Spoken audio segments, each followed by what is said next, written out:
Hi అండి, నమస్తే. Welcome to Nivetha's kitchen. ఈరోజు ఈ వీడియోలో గోధుమ పిండి దోశలు ఎలా చేయాలో చూపిస్తున్నానండి. ఇంట్లో దోశ పిండి లేకుంటే ఇడ్లీ పిండి లేనప్పుడు ఏం టిఫిన్ చేయాలి టెన్షన్గా ఉంటుంది కదా, అలాంటప్పుడు టేస్టీగా హెల్తీగా గోధుమ పిండి దోశలు చేసేయండి.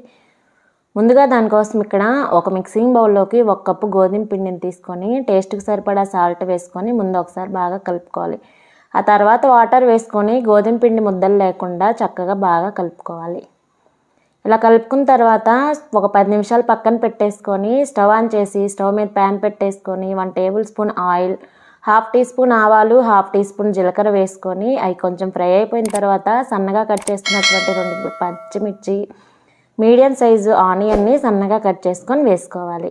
అలాగే ఒక రెమ్మ కరివేపాకు, కొంచెం కొత్తిమీర కూడా వేసుకొని ఫ్రై చేసుకోండి. ఇవి ఫ్రై అయిపోయిన తర్వాత ముందు కలిపి పెట్టుకున్నాం కదా పిండిని, అందులో వేసుకొని ఒకసారి బాగా కలుపుకోండి.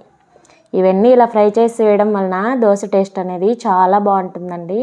ఇప్పుడు స్టవ్ ఆన్ చేసి స్టవ్ మీద దోసపెనం పెట్టేసుకొని దోసపెనం హీట్ అయ్యాక కొంచెం ఆయిల్ అప్లై చేసుకున్నాయి గెరటితోటి దోసపిండిని తీసుకొని దోశలా వేసుకోవాలి. మరీ పల్చగా వేసుకోవద్దండి, కొంచెం మందంగానే ఉంటాయి. ఇప్పుడు 1 టీ స్పూన్ నూనెని వేసుకొని మంటను మీడియం ఫ్లేమ్లో పెట్టేసుకొని దోశని 1 సైడ్ కాల్చుకున్న తర్వాత రెండో సైడ్ కూడా కాల్చుకోవాలండి. అప్పుడు దోశ అనేది చాలా టేస్టీగా ఉంటుంది.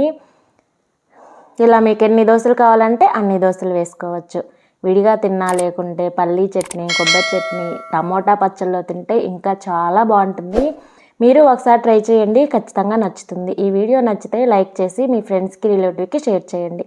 నివేతాస్ కిచెన్ ఛానల్ని సబ్స్క్రైబ్ చేసుకోండి. పక్కనే ఉన్న గంటని కొట్టేయండి మరి.